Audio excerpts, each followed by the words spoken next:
10월 21일 월요일. 불평의 함정.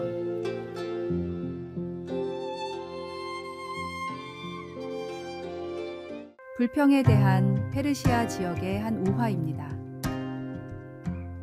숲속에서 닭과 쥐 그리고 토끼가 함께 살고 있었습니다. 세 동물은 각자 잘 할 수 있는 일들을 맡아서 했습니다. 토끼는 요리를 하고 쥐는 물을 길어왔고 닭은 땔감을 모았습니다. 그런데 하루는 땔감을 줍는 닭에게 까마귀가 날아와 말했습니다. 바보같이 왜 혼자 가장 힘든 일을 하고 있니? 나라면 땔감을 줍지 않고 편하게 물을 길어올 텐데. 이 말을 들은 닭은 집으로 오자마자 자기 일이 가장 힘들다고 불만을 털어놨습니다. 결국 닭의 제안으로 서로의 담당이 바뀌었는데 나무를 하러 간 토끼는 늑대에게 잡아먹히고 물을 뜨러 간 닭은 부리로 물통을 제대로 들지 못해 물을 길다 빠져서 죽고 말았습니다. 쥐는 부엌에서 기다리다 못해 혼자서 땔감을 구하고 물을 기르려고 하다가 굶어 죽었습니다. 페르시아 사람들은 이 우화를 통해 불평 한마디가 때로는 평지풍파를 일으킨다는 교훈을 가르칩니다. 작가 라이트는 불평과 잔소리를 한마디씩 할 때마다 당신의 가정은 무덤으로 들어가고 있다라고 했습니다. 가정, 직장, 교회, 어디에도 불평과 불만이 쓸모 있는 곳은 단 한 곳도 없습니다. 정말로 어렵고 억울한 상황이 찾아온다 하더라도 불평하기보다는 성령님의 인도하심을 더욱 구하십시오. 오늘의 말씀. 범사에 감사하라. 이것이 그리스도 예수 안에서 너희를 향하신 하나님의 뜻이니라. 오늘의 만나. 불평은 우리 마음과 관계를 망가뜨리며 때로는 더 큰 고통과 혼란을 초래합니다. 어려운 상황 속에서도 불평 대신 성령님의 인도하심을 구하며 주어진 일에 감사하도록 합시다.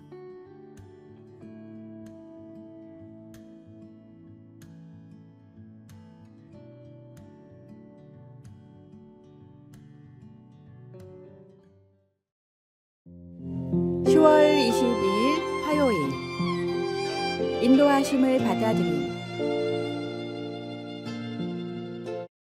미셀이 아이들에게 승마를 가르치고 있는 마굿간에는 가죽과 귀리 냄새가 진동했습니다.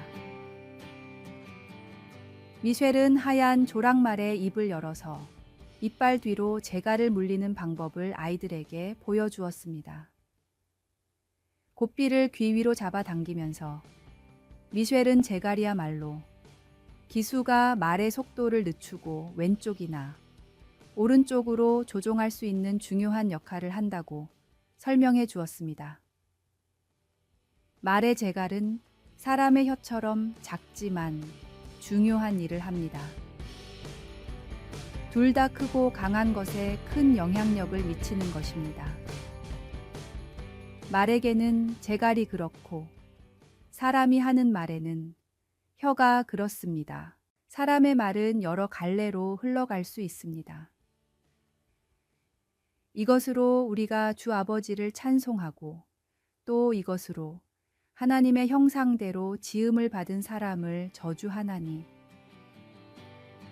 안타깝게도 성경은 말이 우리 마음에서 나오기 때문에 그것을 제어하기가 매우 어렵다고 경고합니다. 그러나 감사하게도 모든 믿는 자들 안에 거하시는 성령님이 우리가 인내와 양선, 절제 속에서 성장하도록 도와주십니다. 우리가 성령님께 협조할 때 우리의 마음이 변하고 우리의 말도 바뀝니다. 비속한 말은 찬양으로 바뀌고 거짓말은 진실에게 길을 내주며 비판은 격려로 변하게 됩니다. 혀를 길들인다는 것은 옳은 말을 하도록 우리 자신을 훈련하는 것만을 의미하지 않습니다. 그것은 우리의 말이 세상에 필요한 친절과 격려를 불러일으킬 수 있도록 성령님의 인도하심을 받아들이는 것입니다. 오늘의 말씀.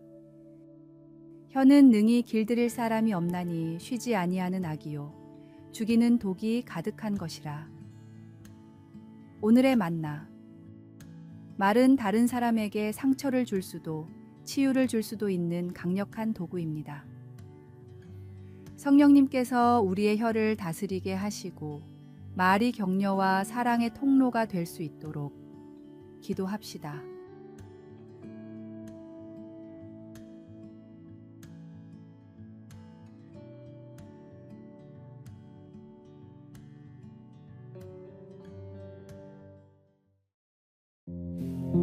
(10월 23일) 수요일. 그림자와 그늘. 카피라이터 정철의 사람 사전에 나오는 구절. 작은 그늘은 그림자라 부른다. 강아지 그림자, 전봇대 그림자. 사람이 들어가 해를 피할 수 있는 크기가 되면 그땐 그늘이라 부른다. 는 참으로 의미심장한 표현입니다. 그림자와 그늘의 차이는 단순한 크기만이 아닙니다. 그림자는 자신의 형상에 국한되어 그저 자기만을 감쌀 뿐이지만 그늘은 그 안으로 다른 사람을 품어줄 수 있는 넉넉함을 가지고 있습니다. 하나님의 은혜의 빛을 받았을 때도 사람들은 두 가지로 나뉩니다. 자신만을 위한 그림자 속에 갇혀 사는 이가 있는 반면 이웃을 돌보고 배려하는 그늘을 만들어주는 사람도 있습니다. 성경 속 요셉은 그 예로 그는 자신의 고난과 시련 속에서도 하나님의 축복을 통해 열매를 맺고 그 열매와 그늘로 많은 이들을 보호하고 도왔습니다. 요셉의 삶은 이처럼 단순한 그림자가 아닌 다른 이들을 위해 그늘을 만들어주는 삶의 본보기입니다. 모든 나무는 그 크기만큼의 그늘을 제공합니다. 그늘이 없으면 나무는 그저 자신만을 위한 존재로 남을 것입니다. 그러나 그늘을 통해 다른 생명들을 보호하고 지친 자들에게 안식을 제공합니다. 우리의 삶도 이와 같습니다. 자기 자신만을 위한 삶을 사는 사람은 그림자에 불과합니다. 그러나 자신의 재능과 자원, 시간을 남에게 베풀어주는 사람은 그늘을 만들어주는 나무와 같습니다. 하나님은 우리에게 은혜를 주실 때 그 은혜를 나누어 주라고 하십니다. 우리가 가진 것이 무엇이든 그 은혜를 나누는 사람은 큰 그늘을 가진 사람입니다. 배워서 나누고 벌어서 베푸는 사람은 그 삶의 크기만큼의 넉넉한 그늘을 만들어 다른 이들을 보호하고 세워줍니다. 오늘의 말씀. 부재를 좋아하는 자는 풍족하여질 것이요 남을 윤택하게 하는 자는 자기도 윤택하여지리라. 오늘의 만나. 우리 삶의 크기와 영향력은 우리가 얼마나 많은 그늘을 만들 수 있는가에 달려 있습니다. 다른 이들에게 안식과 보호를 줄 수 있는 그늘을 만들어가는 삶을 살아가도록 노력합시다.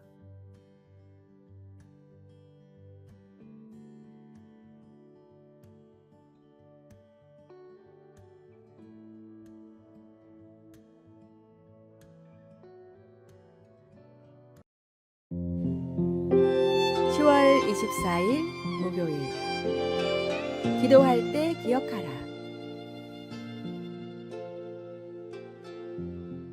말콤 클라우트는 영국 여왕 엘리자베스 2세가 영국 국민에게 매년 수여하는 봉사상 마운디머니의 2021년도 수상자로 선정되었습니다. 상을 받을 당시 100세였던 클라우트는 평생 동안 1000권의 성경책을 나누어 준 공로로 그 영예를 얻었습니다. 그는 성경책을 받은 모든 사람들의 기록을 보관하고 그들을 위해 규칙적으로 기도했습니다.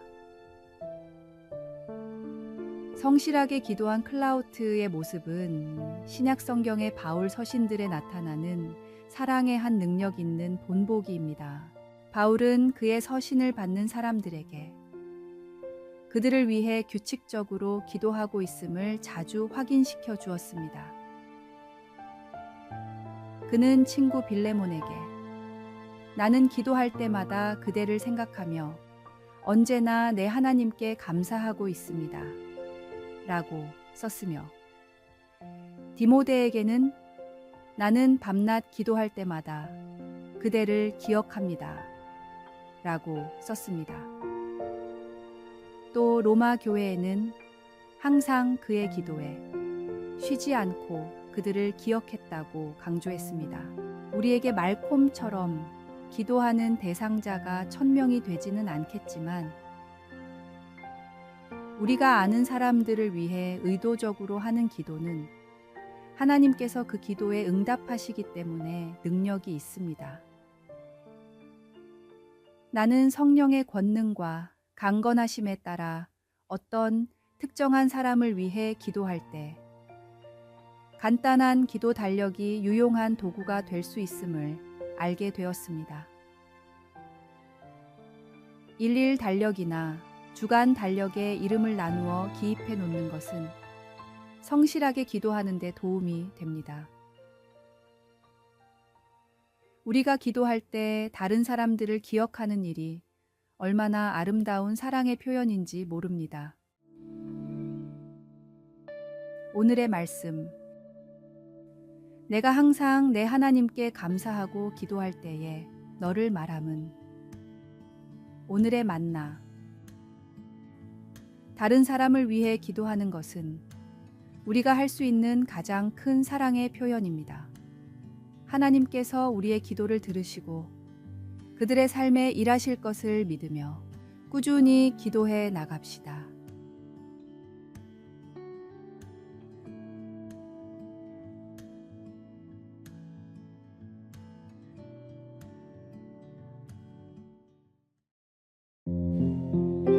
(10월 25일) 금요일 가치 사슬. 가치 사슬은 기업이 운영 효율성을 극대화하기 위해 생산 과정을 최소 비용으로 엮어낸 시스템입니다. 이 사슬은 세계화 속에서 각국이 서로 긴밀하게 연결되어 있습니다.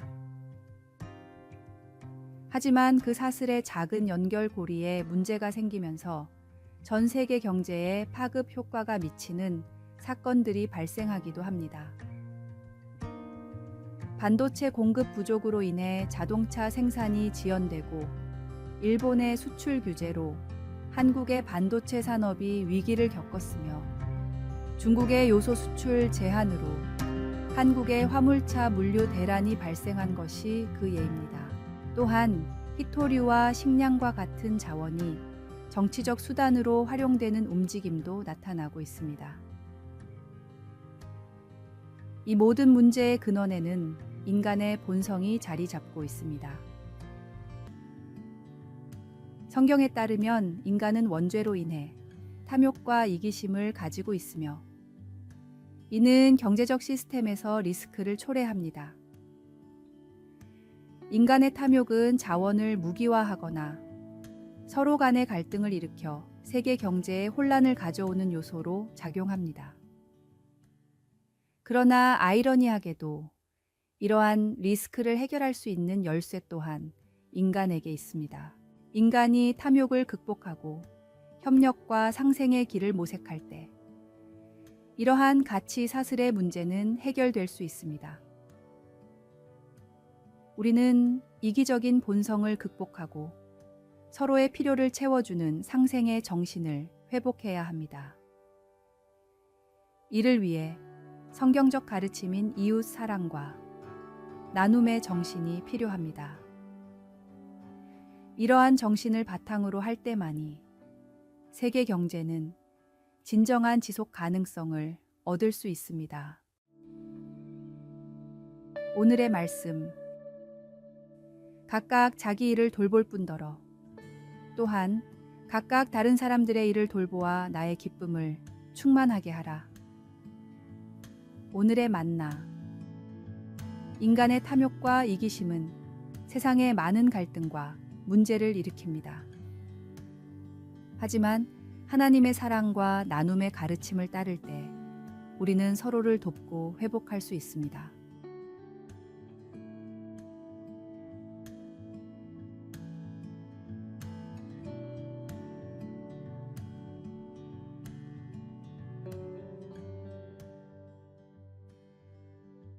아래의 빨간색 글자 구독을 누르시어 더 많은 전도의 열매를 맺으시기를 기도합니다.